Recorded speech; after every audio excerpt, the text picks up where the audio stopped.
Hello, fifth graders. Today I bring to you chapter 7 of Tuck Everlasting. It was the strangest story that Winnie had ever heard. She soon suspected that they had never told it before, except to each other, that she was their first real audience, for they gathered around her like children at their mother's knee, each trying to claim her attention, and sometimes they all talked at once and interrupted each other in their eagerness. 87 years before, the Tucks had come from a long way to the east, looking for a place to settle.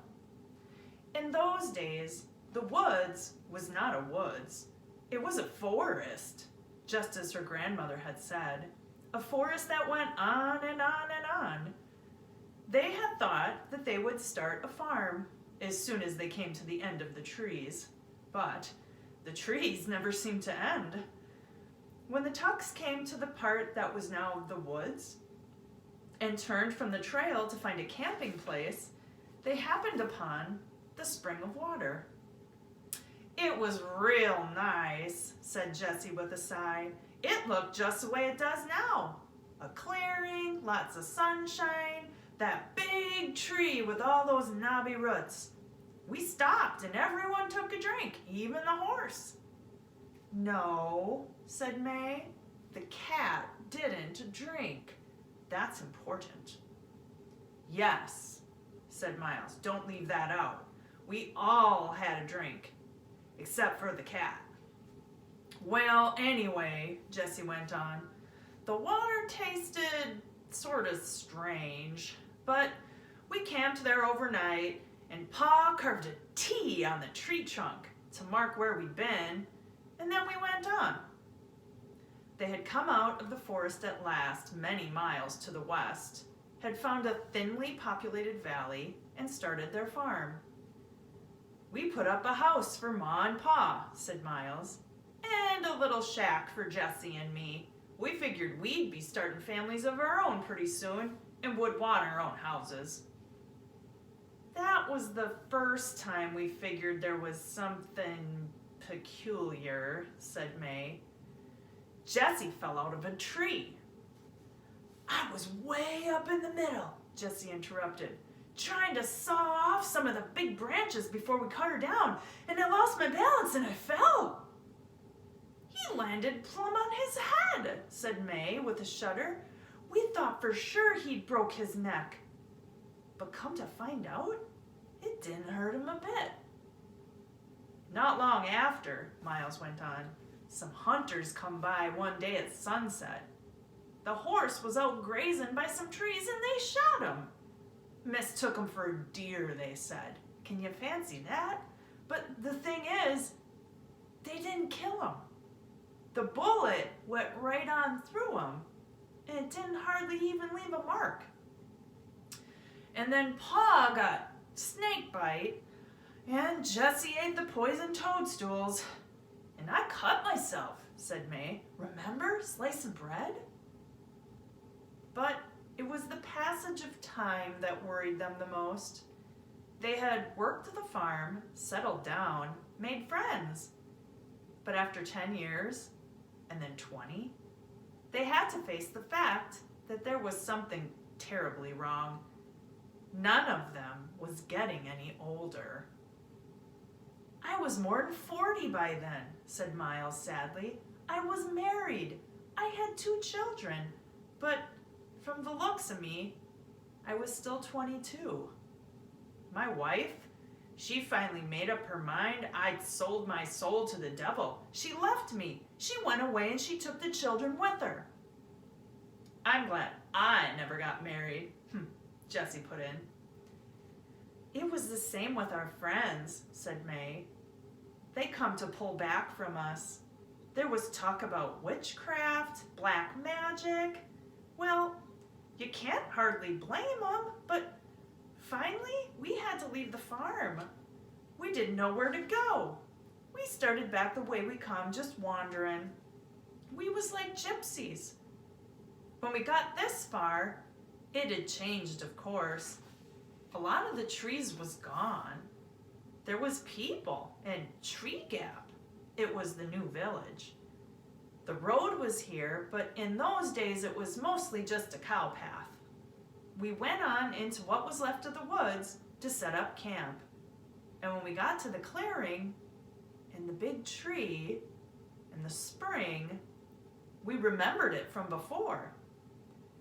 It hadn't changed no more than we had, said Miles, and that was how we found out. Pa had carved a T on the tree, remember, 20 years before? But the T was just where it'd been when he'd done it. That tree hadn't grown one whit in all that time. It was exactly the same. And the T he carved was as fresh as if it had been just put there. Then they had remembered drinking the water. They and the horse, but not the cat. The cat had lived a long and happy life on the farm, but had died some 10 years before. So they decided at last that the source of their changelessness was the spring. When we come to that conclusion, May went on, Tuck said, well, that's my husband, Angus Tuck. He said he had to be sure once and for all. He took his shotgun and he pointed it at himself the best way he could, and before we could stop him, he pulled the trigger. There was a long pause. May's fingers laced together in her lap, twisted with the tension of remembering. At last she said, the shot knocked him down, went right into his heart. It had to, the way he aimed, but it went right on through him. It scarcely even left a mark, just like, like a shot, like you shot a bullet through water. And he was just the same as if he'd never done it. After that, we sort of went crazy, said Jessie, grinning at the memory. Heck, we was gonna live forever. Can you picture what it felt like to find that out?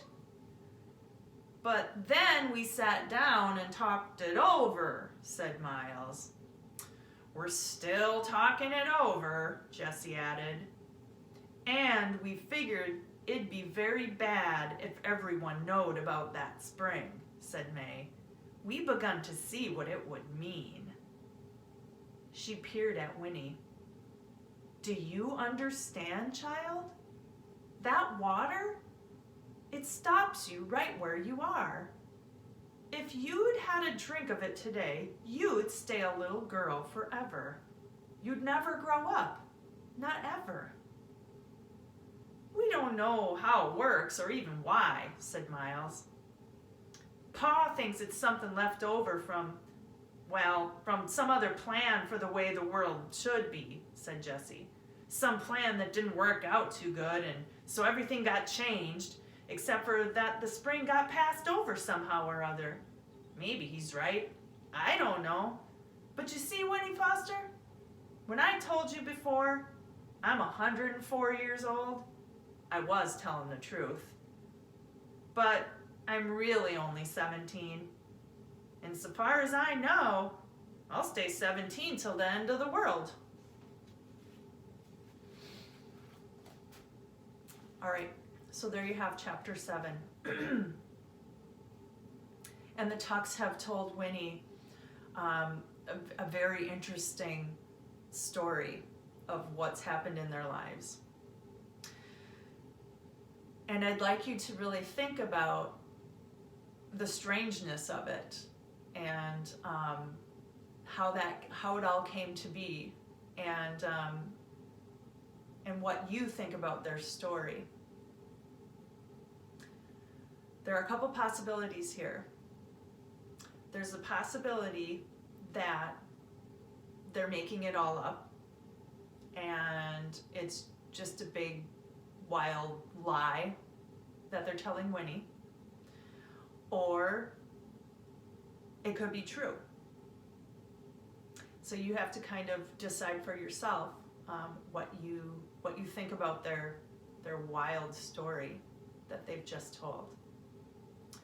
All right, I am going to look for an activity to represent Chapter 7, and you can find it on a Google form or a Google Classroom tomorrow.